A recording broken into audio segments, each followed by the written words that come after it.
முதலாம் ஆண்டு மாணவர்கள் வரும் வழியில் சிவாவும் அவனது நண்பர் ஹாய் என்பதைப் போல் சைகை காட்ட அவர்களும் பதிலுக்கு சைகை காட்டினார்கள். கல்லூரிக்கு கிளம்பியவன் நேராக அந்த கோலம் போட்ட பெண்ணின் தெரு வழியாகச் சென்றான். அப்பொழுது அவள் பள்ளி சீருடை அணிந்தவாறு சைக்கிளின் பின்னால் புத்தகப் பையை வைத்துக்கொண்டு வெளியே வந்தாள். சிவா அவளையே கவனிக்க அவள் அவனை பார்த்தும் ஏதும் கண்டு கொள்ளாமல் சென்று விட்டாள். சிவாவோ, நாம் அவளை வெளியூருன்னு நினைச்சோம். ஆனா இந்த புது வீடு அவங்களோடது போலதான் இருக்குது. புதுசா குடி வந்திருக்காங்க போல. எங்க போயிட போறாங்க, வரும்போதும் பார்த்துக்கலாம் என நினைத்தவாறு கல்லூரிக்கு சென்றான். கல்லூரியில் வகுப்பு நடந்து கொண்டு இருந்தது. மாணவர்கள் அனைவரும் அமைதியாக கவனித்துக் கொண்டு இருந்தனர். ஏனென்றால் வகுப்பு எடுத்துக்கொண்டு இருக்கும் பேராசிரியர் அற்புதமாக பாடம் நடத்துவார் என்பதால் அந்த அமைதி. திடீரென்று கூச்சல் சத்தம், ஜன்னல்கள் படார் படார் என்று அடிக்கும் சத்தம். பேராசிரியர் அனுபவம் வாய்ந்தவர் என்பதால் நடப்பதை புரிந்து கொண்டு பாடம் நடத்துவதை நிறுத்திவிட்டு நின்று கொண்டு இருந்தார். மாணவர்கள் கூட்டம் திடுதிடு என உள்ளே நுழைந்ததும் பேராசிரியர் எதுவும் பேசாமல் வெளியேறிவிட்டார். மாணவர் கும்பலின் தலைவன் போல் செயல்படும் பாஸ்கர் என்பவன், ஏ எல்லாம் வெளியே வாங்க, இன்னைக்கு ஸ்ட்ரைக், வா வா வெளியே வா என்று எதிரில் இருந்த மேசையை ஒரு கையில் மேலே தூக்கி வேகமாய் கீழே விட்டதும் ஏற்பட்ட சத்தத்தில் மாணவர்கள் அலறிப்போய் அவசர அவசரமாக வெளியே. சிவாவும் அவனது நண்பர்களும் வகுப்பறை வாசலுக்கு வெளியே நிற்க அந்த கும்பல் ஒவ்வொரு வகுப்பாக சென்று மாணவர்களை வெளியேற்றி கொண்டிருந்தது.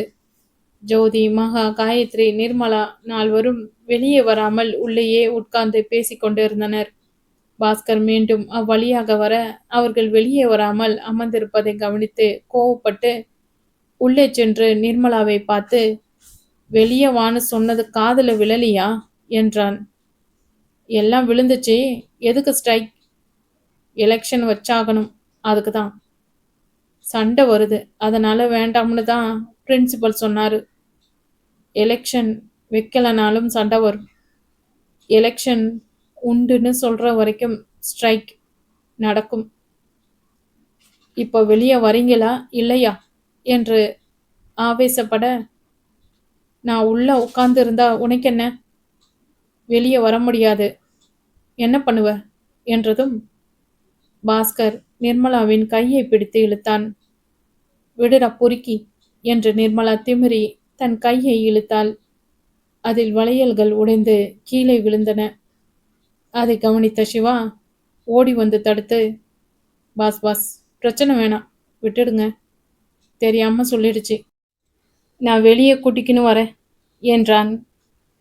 நிர்மலாவோ, கம்முனு இரு சிவா, இவன் என்ன பண்ணிடுவான், நானும் பார்க்குறேன் என சத்தம் போட்டாள். ஏய், என்கிட்டே விளையாடுறியா என்று அருகில் இந்த டேபிளை எட்டி உதைத்து கீழே தள்ள அந்த சத்தத்தில் மகாவே அதிர்ந்தது. ஏ வாடி, வெளியே போகலாம், எதுக்கிட்டே தேவையில்லாம பிரச்சனை என நிர்மலாவின் கையை பிடிக்க, அப்பவும் நிர்மலா அங்கேயே நிற்க பாஸ்கர் கோவமாய் அவளை பார்த்தான்.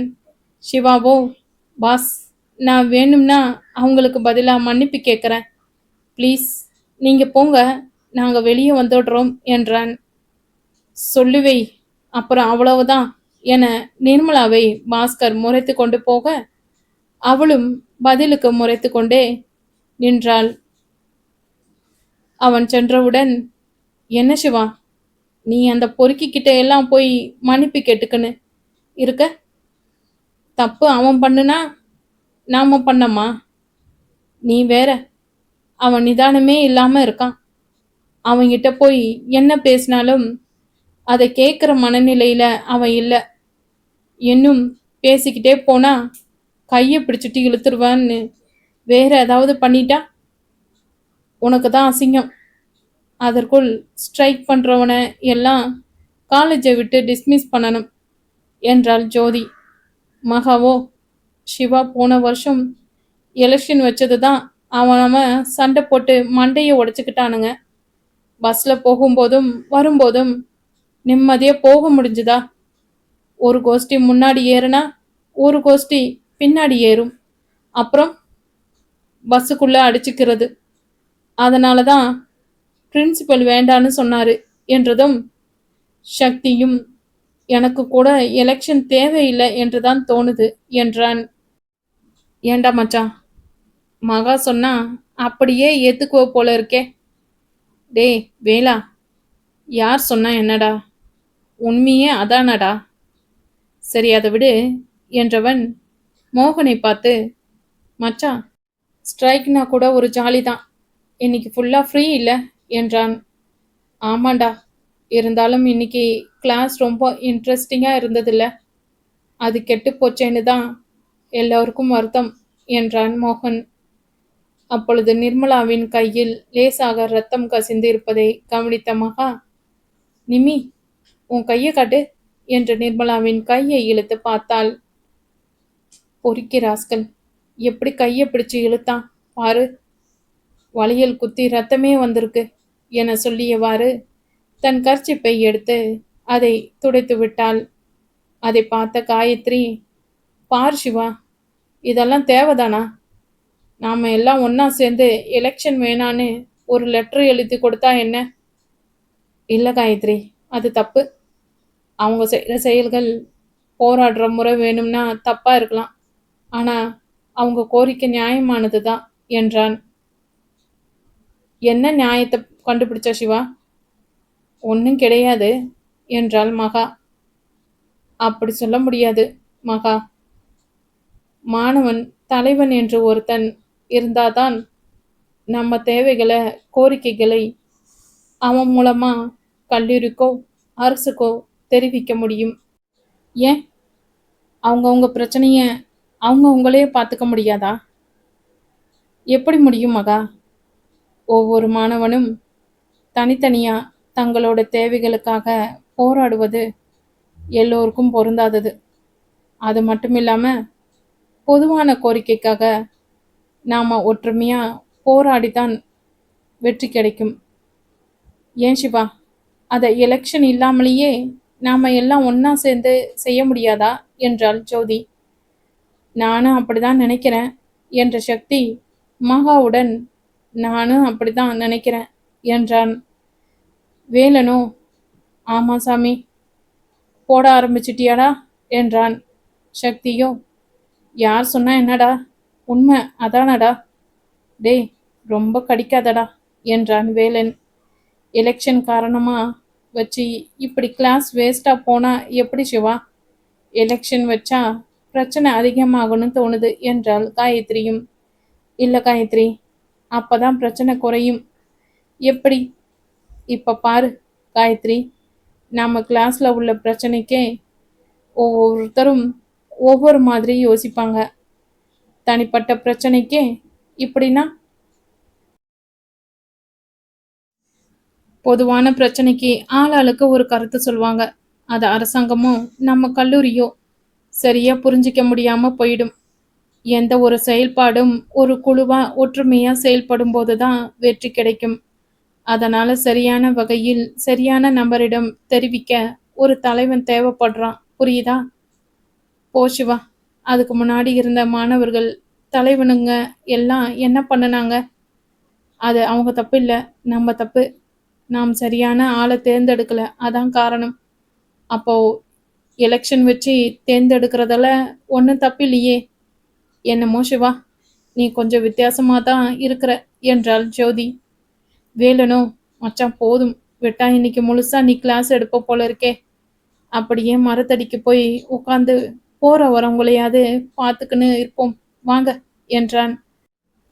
இந்திரா போறாளான்னு பார்க்க தானே என்றாள் காயத்ரி. அதனை எதிர்பாராத வேலன், உனக்கு எப்படி இந்திராவை தெரியும்? வேலா, நீ மட்டும் இல்லை, நம்ம குரூப்பில் யார் என்ன பண்ணாலும் எனக்கு நியூஸ் வந்துடும், புரிஞ்சுதா? அப்போ நம்ம குரூப்லேயே யாரோ ஒரு ஒற்றன் இருக்கான். சிவாவோ, அப்ப இனிமே கேர்ஃபுல்லா இருக்கணும் போல இருக்குதே என்றான். ஜோதியோ, என்ன சிவா, எங்களுக்கு தெரியாம ஏதாவது பண்றியா? அப்படி தெரிஞ்சிருந்தா இந்நேரம் உங்களுக்கு தெரிஞ்சிருக்காதா? அப்ப ஏன் பயப்படுற? சும்மாதான். வேலனும், சரி அதை விடுங்க, வாங்க போவோம் என்றான். அதானே, எது எப்படி நடந்தாலும் சைட் அடிக்கிற வேலையை மட்டும் விடாத. வர வர மோகனும் உன் கூட சேர்ந்து கெட்டு போயிட்டான். போதும் காயத்ரி, என்னால முடியல. வாங்க மரத்தடிக்கு போகலாம். அனைவரும் சென்று மரத்தடியில் இருந்த நிழலில் அமர்ந்தனர். கல்லூரி வளாகத்தில் ஆங்கெங்கே காணப்படும் பாறாங்கற்கள் மாணவர்களுக்கு உட்கார்ந்து பேச வசதியாக இருந்தது. சில மரத்தடிகளிலும் இது போன்ற சிறு சிறு பாறாங்கற்கள் உண்டு என்றாலும் அதில் ஒரு மரத்தடியை தான் வழக்கமாக பயன்படுத்துவார்கள். ஏனென்றால் அதுதான் கல்லூரியில் இருந்து வெளியேறும் முக்கிய சாலை. அவ்வழியாக தான் பெரும்பாலான மாணவர்கள் வெளியேறுவர். மோகன் எல்லாரையும் பார்த்து, பசிக்குது, யார் யார் லஞ்ச் பாக்ஸ் வச்சுக்கின்னு இருக்கீங்க எடுங்க என்றான். ஏய், என்ன டைம் ஆகுது, இப்போ போய் சாப்பிட்றேன்னு சொல்கிற என்றாள் காயத்ரி. கொடுங்கடி, அதான் பசிக்குதுன்னு அலைகிறான்ல என்றாள் நிர்மலா. அவரவர் கொண்டு வந்திருந்த உணவை ஒவ்வொன்றாக வேலனும் சேர்ந்து கொண்டான். அப்பொழுது இந்திராவும் அவள் தோழியும் அந்த பக்கமாக நடந்து வந்து கொண்டிருந்தார்கள். இதை கவனித்த வேலன் அவசர அவசரமாக கையை கர்ச்சிப்பில் துடைத்து கொண்டு